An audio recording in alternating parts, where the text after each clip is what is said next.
we are. Hey. Well, I want to say this. I want to say thank you so much for tuning in to What is a Little Girl Supposed to Do? Thank you, everybody, for tuning in. Thank you, everyone, to subscribing to our channel. I am here today with my co-host, Balinda Beltran, which is also my mother. And with that being said, me and my mom are here we have a special guest with us today, live in the studio. We have Sister Imani Muhammad. Yes. Thank you so much, Sister Imani Muhammad. I am so excited to hear about you. I'm so excited to hear, just who is Sister Imani Muhammad? Okay. All right now. Y'all ready for this? Oh, my goodness. Let's pull out the books. Let's pull them out. Let's pull them out. Let's pull them out. Let's pull them out. Okay, so right. Seriously, like who? Okay. Who are you? So that's a beautiful question because every day that answer could be totally something different. So on this day, the Lord has made. Yes.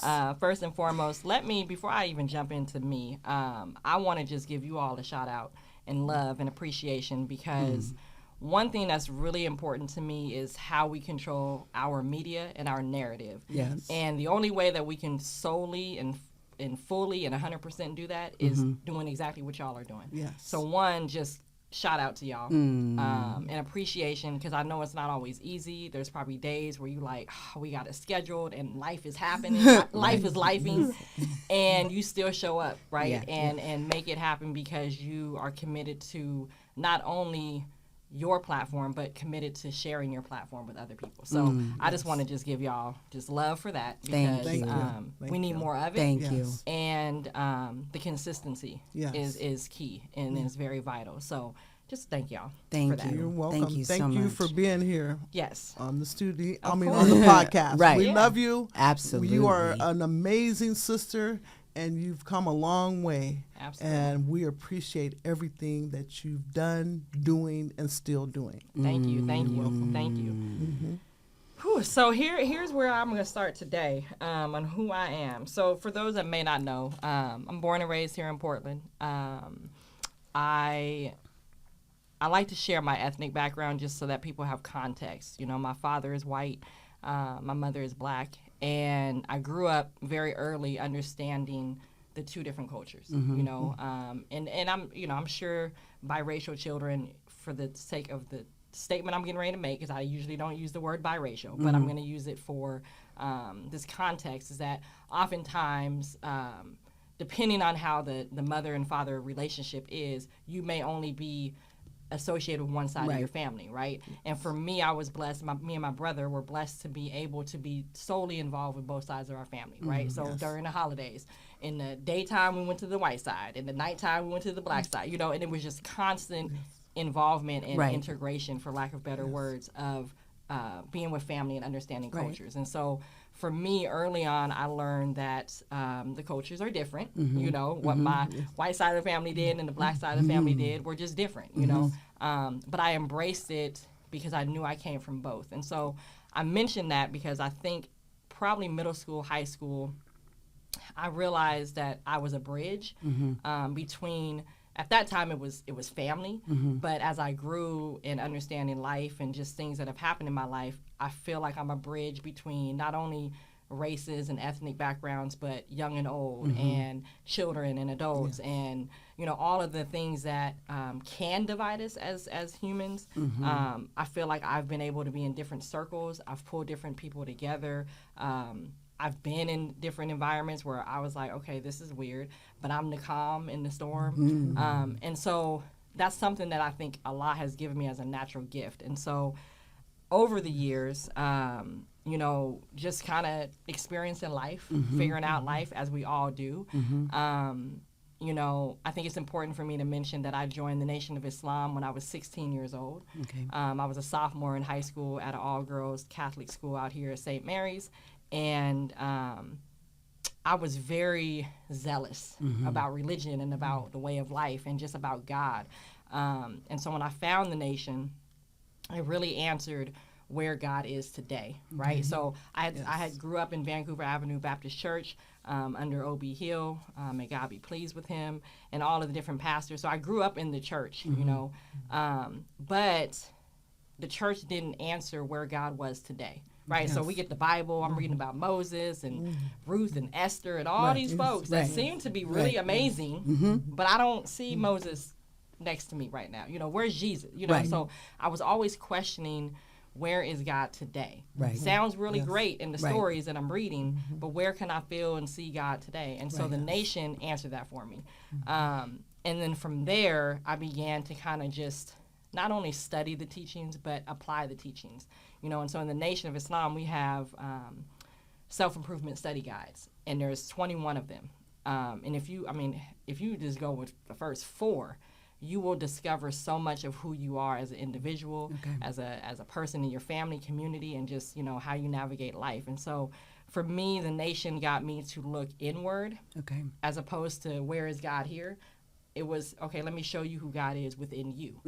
And from there, I think that's where I began to kind of exercise my God power, for lack of better words, and just try things out, you know. So I played college basketball. I coached. I worked in different community centers. I worked with young people, you know, always constantly trying to pour into the community and young people what I feel like I got from the Nation, you know. And I say this all the time to people, is that if it wasn't for the Honorable Minister Louis Farrakhan standing up the Nation again, and then sharing and showing us why we should care about our community, I wouldn't be doing the work that I would be doing, right? I mean, I have to give credit to him in terms of his model and his example that he is.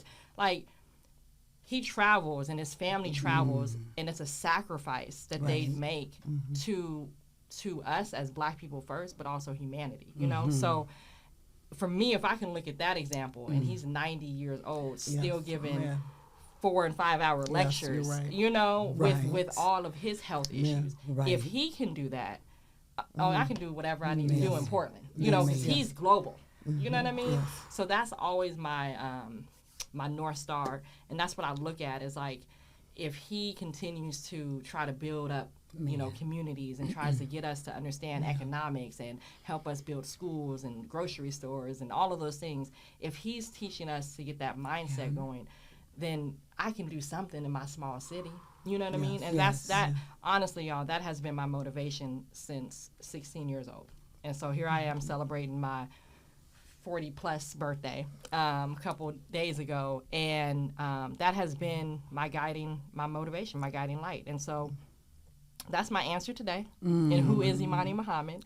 I do want to read this part here real quick, and then of course open up for one more or whatever questions. But I think this part too, I think, is important because you know, as I studied in college psychology and sociology, I'm very intrigued about how the mind works and how people do things. Like, why do you? I mean, all the way down to, why do you like the color purple? You know what I mean, or whatever it is. I don't know if you do, but you want to personalize it personally. Okay, great. Right. We're gonna talk about that. Ooh, please. So, you know, so I'm always intrigued on like why we move the way we move, right? And so one of the things that also in that in being intrigued about that, you also learn about people once you know their belief system, right? So, for example, if we're in a conversation and you think the sky is, you know, yellow, right? I think it's blue, right? And you think it's purple, right? At some point, our conversations are going to start differing because you're of a belief system that this sky is purple. Right. I'm like, no, it's yellow or blue, or, you know. Right. So if we don't have an understanding of where we're all coming from, that's where disagreements and breakdown can happen very easy. So in this book that I wrote, in that book you wrote, in this book I wrote right here, y'all. Wow. Okay. The Art of Living. Beautiful. I'm gonna give context in a second. Wow. About this. It's a 2-year-old book, and I just came out with the second edition of it.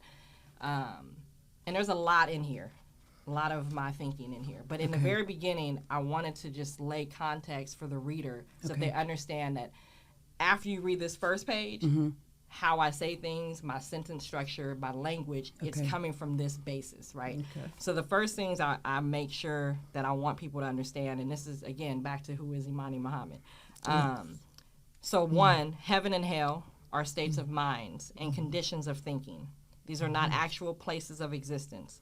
As the Honorable Elijah Muhammad teaches, no one has ever come back from death and said, this is what happens on the other side. And then Islam is mathematics, and mathematics is Islam. So that's like the first kind of principle that I stand on. Second, the Creator God has many names. In Arabic, which is one of the oldest, if not the oldest religion, or excuse me, let me back up. Arabic, which is one of the oldest languages spoken, as God is written, it's Allah. Some describe 5 letters, arm, leg, arm, head, to reference the reality that God is man/woman. The Honorable Elijah Muhammad teaches us in Message to the Black Man that God is a man and we cannot make him other than that. A spirit is subject to us, not us to a spirit. God made a material world to accompany material beings. Again, that's my belief system. So when I talk, when I'm moving, I'm always under the premise that we are reflections of God. We are that, right? Okay. That's right. Third, religion is a way of life. Religion is not dogma. Religion is made up of rituals. Rituals are methods and means to get us closer to the God within. At some point on the journey of life, you may not need a ritual because it is within you and what you do naturally. You have created the patterns often enough in your life that the rituals, the prayers, and the acts of devotion are just what you do. Religion is to bring you closer to the Creator. That is what it means to be Christ-like, one with God. So that, just those 3, that is a core of my belief system and the core of how I move. And so, one, understanding the reality of God, understanding who you are in your relationship with God, and then understanding that heaven and hell are not necessarily places, but they're conditions of the mind. When you operate from that mindset on a daily, things get real. And you don't live in this mystical and this make-believe world. You really, truly understand that things are cause and effect. If I pick up this microphone and put it down, that's what's going to happen. Nothing spooky ain't going to jump off, right? I'm not going to pick it up and then lightning like, I'm very literal, I'm very literal when it comes to understanding life. Now, it doesn't mean that there aren't other dimensions. I don't want to not acknowledge that. There are other dimensions, but when we can get real tied into reality, cause and effect, and understanding that we control our lives, we control our experiences. The more we understand that, then we empower ourselves to do more. So much of this world has us looking at everybody else's fault.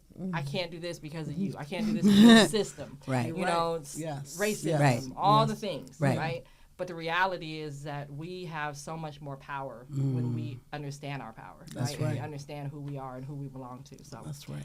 Okay, that's my long answer. All right. On who I am. We love it. We love it. I mean, because thank you. Yeah, we have so much in common.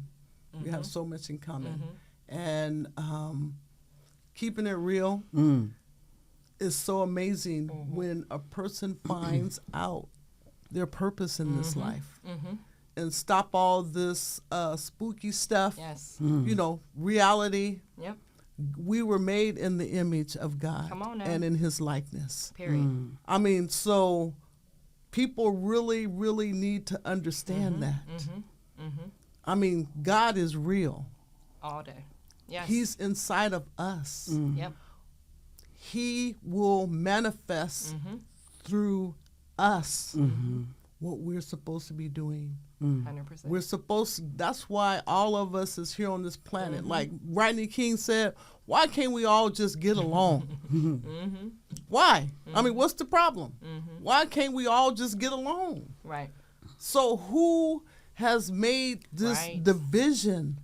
Who have made people, races, ages, sex, classes? Who made them to be fighting against each other? Right. What brought all this about? Right.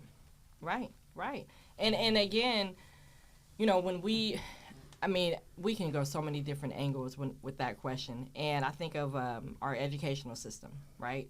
And oftentimes the public school system, you know, they get to a certain age, we turn our children over to the school system, and we don't even begin to think about the programming, right, that is happening in that school system. That school system, public school system, in terms of its structure, is literally made to produce the same children, adults that are going to go back into the system to do it all over again, right? So for us to expect knowledge of self and economics and all of those things to be taught in the public school sector really is foolish on our part, because that's not what it was made to do, right? That's just one example of how we have to take charge of our own lives, our own experiences, our own educational system, right? Because again, this world that we live in is not, I don't care what religion anyone is under. You could all probably agree, everyone should all be able to agree that what we see in the world is not peace and harmony. Period. Whatever you want to call it. You're a Buddhist, you're a Hindu, whatever you believe. You don't believe in nothing, which that's not true, because believing in nothing means you believe in something. Okay, because you deny something. On. Anyway, so with that being said, everyone could agree wars, violence, all that stuff is not of harmony and peace. So if that's the case, we should not be running to push our children and push our communities into these systems that continue to produce the same people with the same mindset over and over again, right? That's the definition of insanity, right? That's if we want something to look different, then we got to do something different. That's right. And so all the way down to how we teach ourselves, our children, the foods that we eat, all of that matters if we're going to shift a mindset and shift how we do things, you know? And that's why I say, you know, having a platform like this to have these type of conversations, that's the other piece too, is that we're not around each other enough to have the higher level vibration conversations, right? We're around each other enough to talk about, did you bet on the football game or whatever, right? And all this low level conversation. And there's nothing wrong with that. I watch football too. But if that's all you talk about, if that's all you're doing, where's the elevation? That's right. You know? So that's part of why I wrote this book, you know, The Art of Living, because there is a science to living, right? And we all of the same hue. And we know that many of our communities are just surviving. I got tired of surviving. I don't want to just live paycheck to paycheck. And not because I didn't have another paycheck. It's just I had a mentality that's just like, when I get it, I got to spend it. So that's just the poverty mindset, right? So I got really tired of just trying to make it. Like, what is that? Why we just got to try to make it? Why can't we just live? So is there a science of living? So that's where this came about, is like, again, taking the teachings of the Honorable Elijah Muhammad, taking, really that's the framework. Taking how to live, and then really applying those methods and those techniques, and then receiving benefit from it. That's the other piece too. When I say these things, and this is for anyone, you know, things that are in Message to the Black Man, How to Eat to Live, any of that, you have to try it first. Like, don't just take the words of the minister and be like, well, I guess it's true. Yeah, it's gonna be true, but you gotta prove it to yourself. You know, me eating 3 times a day versus eating 1 meal a day, my body feels the benefit. So I'm going to lean more into that because it feels good. You know what I mean? So there is a science to this thing called life. And I think there's a lot of how I say it, but I think ultimately breaking down that we as the human body is a magnificent entity, and it's made perfect, right? It's scientific. It is just all the words, magnificent. It is all the word, the human body. And when we actually take care of our temple the way that we're told to in all the scriptures, then we will understand, and we'll start to shift our mentality of how we can show up differently, do better, show up better for our people. But I think when we see all the stuff that's happening in the communities, you could ask yourself the question, do people really care about themselves? Is this an example of self-love, or is this an example of self-destruction? If I'm going to go and hurt somebody else, I clearly don't love myself. Whatever that hurt looks like. Physical violence, mental violence, whatever that is. And so if we can just get ourselves to tap into this Yes. and appreciate the gift of life, because we only here for a second. That's right. Only here for a second, you know, and the more we right. value this breath of life, I think the way society is, how we show up for each other will shift and change. But Yes. they have us thinking of, you know, like I said, heaven and hell are places. You know, oh, when I die, I'm going somewhere. You're right. And that belief system, and I'm not here to break down anybody's Yes. belief. However, I'm going to say that belief system has you not experiencing life That's right right. now. Right. So That's while you're right. thinking of, well, I'm going to go to a better Yes. place, what are you doing today? You That's know, right. I'm every day I'm trying to build heaven. That's Right. right. Every single day of my Yes. life. Every day. Yes, yes. I agree, my sister. Wow. Because we only live once. Wow. That's it? Come Yes, on. we only live once. That's it? Oh. Yeah. Well, Okay. okay. Yes. We only Do you live know once. anybody that came back and told us differently? I'm waiting. Okay. Well, We only live once on this planet, in this body. Yeah. and this, hey, see, there you go. Yeah. In Yes. this body. In Right, this body. right. We Yes. live here. Yes. Yes. Yes. Yes. We live Yeah. here one time. Yes. And Yes. it's that one time and that one time only. Yep. Yes. Absolutely. And then I heard you say too. I'm well, not saying I heard you say only, but I heard you say purpose. Yes. Our purpose. Our purpose. Yes. Okay, so let me ask you, ladies. See, Yes. see, how do you learn, or how do you know what your purpose is in this life? Yep. How do you know? How do you know what your purpose is? What's your reason? Yep. Yep. Well, your purpose is the things that come natural to you To you? Yep. that you can do. Yep. Okay. Because God made everyone in his image and his likeness. Okay. So think about God. Okay. I mean, so we need to dig deep Okay. because a lot of people, I can't say more people, but a lot of people take their purpose to their grave with them. They Yep. never know. They never discover it. Yeah, they never discover it.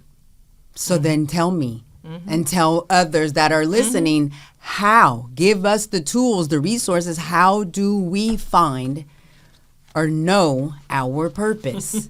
Well, dig deep.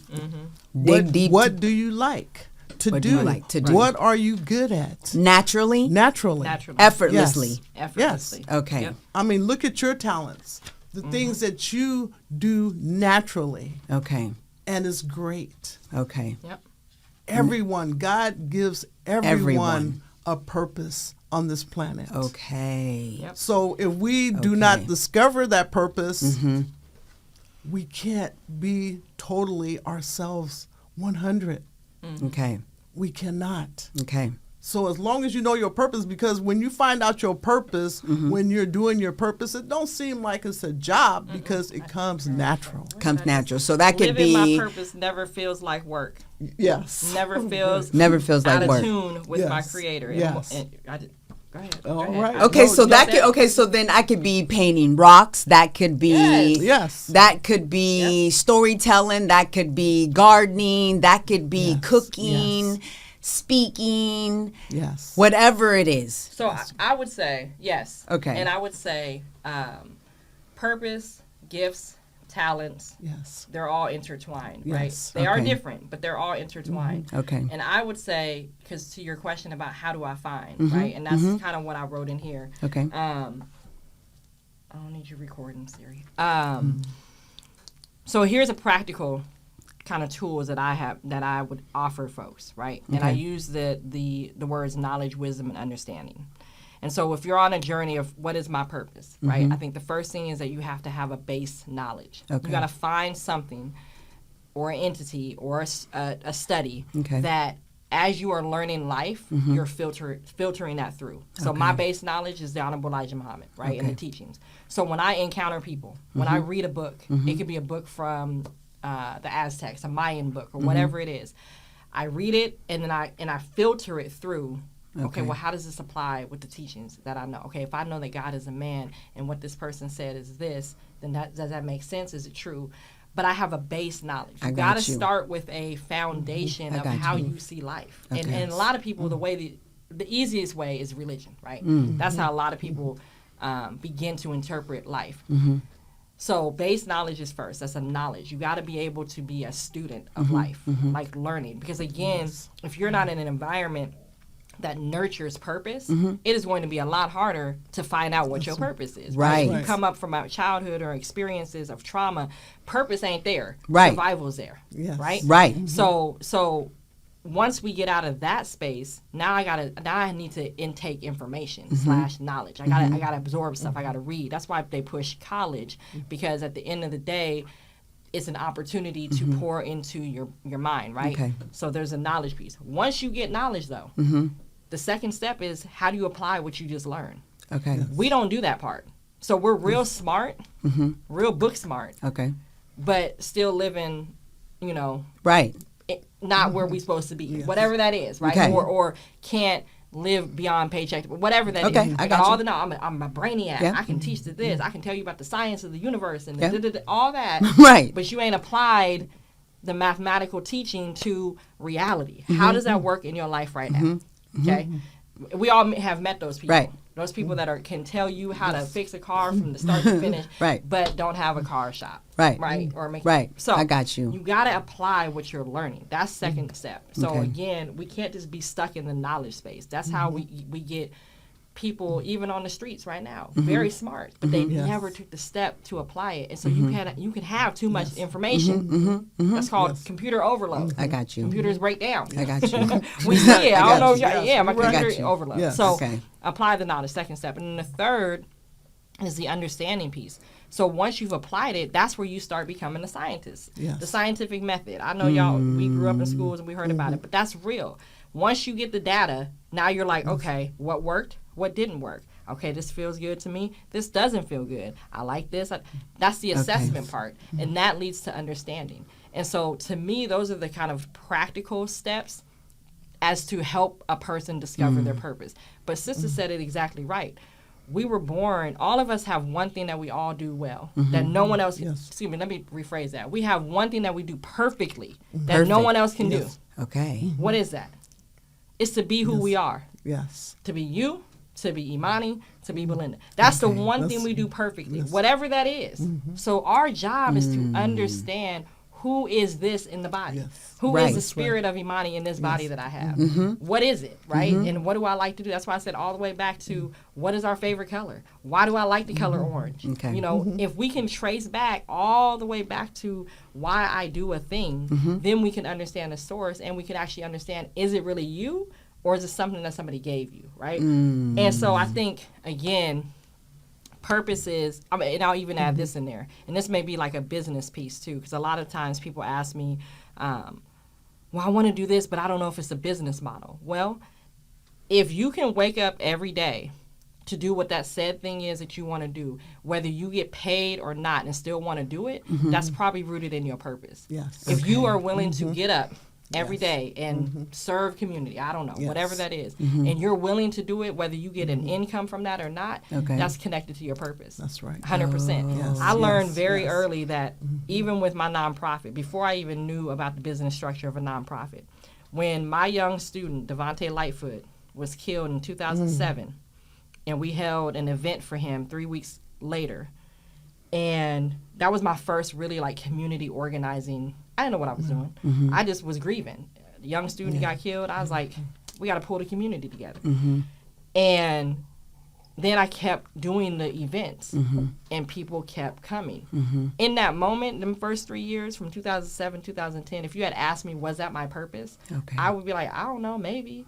I just know that I can pull people together. I got you. Then that's when as I said earlier about being the bridge, that's when I realized I have a gift in calling folks together under a certain purpose or a banner of elevating ourselves, and people show up, right? So my gift is not, my best thing is not just event organizer. Okay. No, that sounds good. That's for a resume. I got you. But what that is galvanizing humanity on a level that I think that God wants us to be serving in. That's a whole nother level, right? And so again, I was willing to do this work whether I got a check or not. That's right. I was taking a check from the Oregonian. I was working part-time, taking my part-time check from the Oregonian newspaper and pouring it right into the youth summit and having events. I was taking quarters and dimes and bringing guest speakers, Professor Griff, Jasiri X, and some other folks. I done brought all on my dime. Not because I was looking for the next grant, because I could care less about a grant. I was willing to do that work because I knew it was rooted in my purpose and our community needed it. We didn't get our first grant until 2019. I started the work in 2007. Okay. Wow. Became a nonprofit 2010.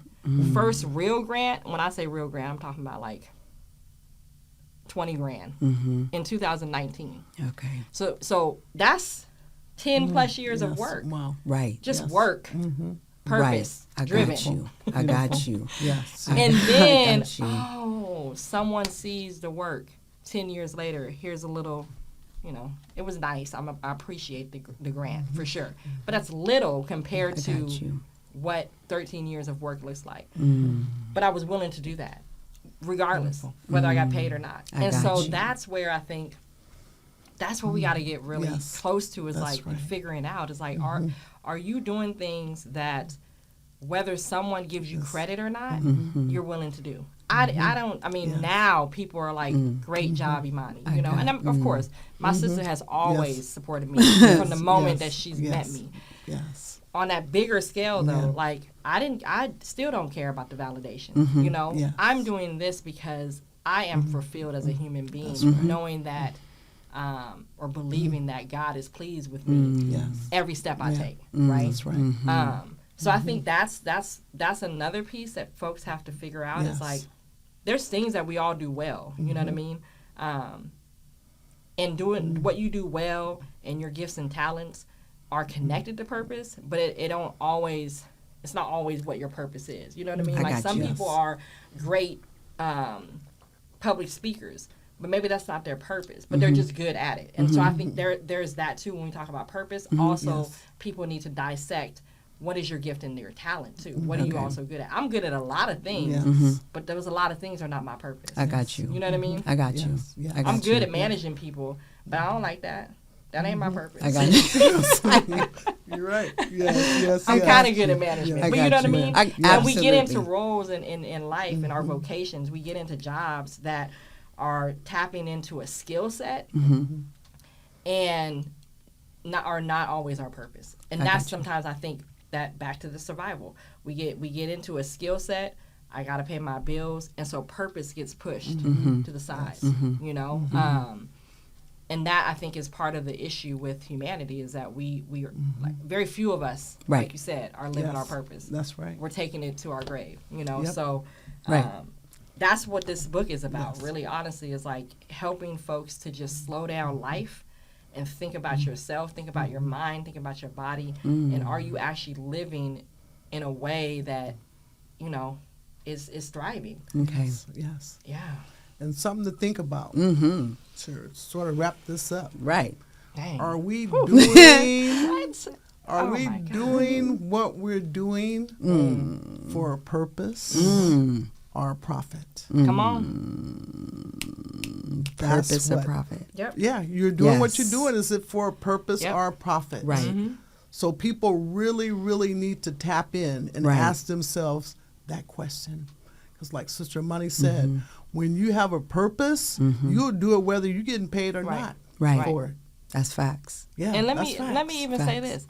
The money will come. Yeah. So that's the other piece. Right. Money is currency. Yes. So if you're doing the right energy, you're putting the right energy out, you will eventually, and it's on God's time, it ain't on your time. Yes. But the income, the money, the profit, all of that will be there, and then some. Yes. Abundance. Right. You won't even know what to do with it. You're right. When you are living in your purpose. That's right. That's righteousness, But all this other stuff, that's why we're struggling, because we do it for the wrong reasons. That's right. And Brother Ben X says this. Let me just throw it out there. I can't claim it. Yes. But he says passive impact over passive income.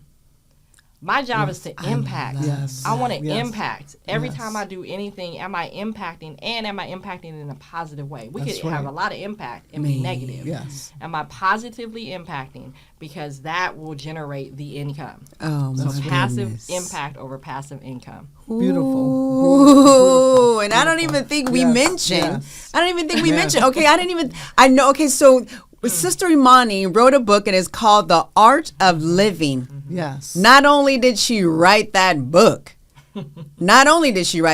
every event that I have gone to,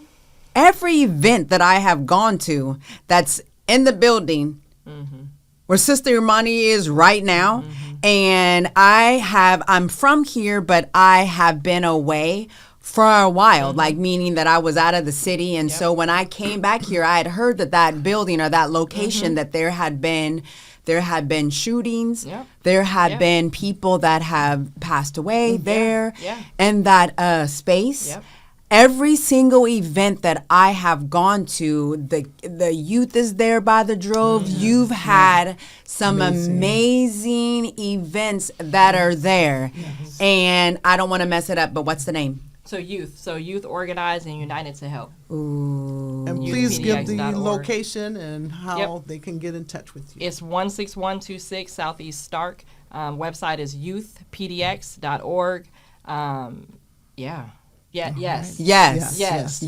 And we've only been Yes. there for a little over a year. What? And we have been shifting the energy there. Ooh. Beautiful. Absolutely. Beautiful. It's So amazing. it Yes. warms my heart. It makes me feel good to hear that that's the impact Oh. that Yes. you feel. Yes. Because that is Yes. intentional. Yes. Oh, listen, I live in the Couve. I live in Right, Vancouver. right. I got to travel like a couple bridges before I get over there. So I'm, Right. yes. I love Yes, I'm all Yes. about that. All Yes. about that. Yes. All about Thank that. you. Yes. Yes, thank you for Thank you for all that you Yes. have Yes. done. Yes. All that you have done. Yes. And we Honestly. would love to have you come back to the show. Let's go. And Yes, continue, let's do it. Continue this journey. 'Cause Right. This is amazing information to share because right now we are dealing with so much mental illness. Mental illness. They need mental wellness. Yes. But Yes. Right. yes, it's just a lot because a lot of people, they don't know who God is. They don't have that God in them. And see, and I was going to say that. I was going to ask because I know you women, right? I'm all honor, right? My mother and you, Sister Imani, because I know that I did not know that you ladies I didn't even know that you ladies even knew each other. Oh, yeah. Oh, yeah. So when I'm saying when I had met you, I think my brother Yep. had me go to you. I think it was for some incense, or was I buying something for my brother? Maybe Oh. something. Yep. Wrap it up. Yep. Sorry. Okay. And Yes. so, yes, We'll small world. continue. Yes, Yes. absolutely. Yep. So thank Yes. you. Absolutely. Thank you so much for Thank tuning you. in to Thank What is the Little Girl Supposed to Do? Thank you for everybody subscribing. Thank you so much, Sister Imani, for coming here and joining us today. Me and my mother, thank you for Yes. all the subscribers. Thank you for everybody listening.